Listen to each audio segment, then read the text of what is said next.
Ninakawan ng isang lalaki ang isang simbahan sa Pampanga. Ilang sagradong gamit ang tinangay niya sa utos daw ng Birheng Maria. May report si Jeric Pasiliao ng GMA Regional TV. Kuha ito sa loob ng Our Lady of Grace sa Mabalacat, Pampanga. Binuhat ng isang lalaki ang imahe ng Santo Cristo del Perdon at ipinatong sa altar. Maya-maya, tumungtong ang lalaki sa altar at nagsimulang dukutin ang tres potensya o mga sinag na nasa imahen. Kinuha rin ng lalaki ang korona ng Santo Niño at nilimas ang donation box. Kita rin ginalaw ng lalaki ang media equipment at iba pang sagradong kagamitan sa simbahan. Tumalon siya doon sa side steel gate ng simbahan. Tapos pagkapasok niya doon sa side steel gate, binuksan niya yung wooden door. Tapos nung nasa loob na siya, doon na siya nagtingin-tingin.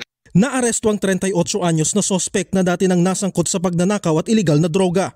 Na-recover sa kanya ang korona na kanya raw sinuot, pati chalice na ginawa raw niyang baso pang inom ng alak. Alam niyo bang sagrado ito?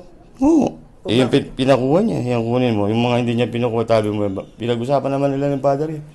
Ang sabi niya, kaya daw niya kinuha yun, inutusan daw siya ni Mama Mary. Tapos pinadadala na daw niya yon sa Angeles. Sa isang post, nagpasalamat ang simbahan sa lahat ng tumulong at nagdasal para mapabilis ang paghahanap sa mga nawawalang gamit.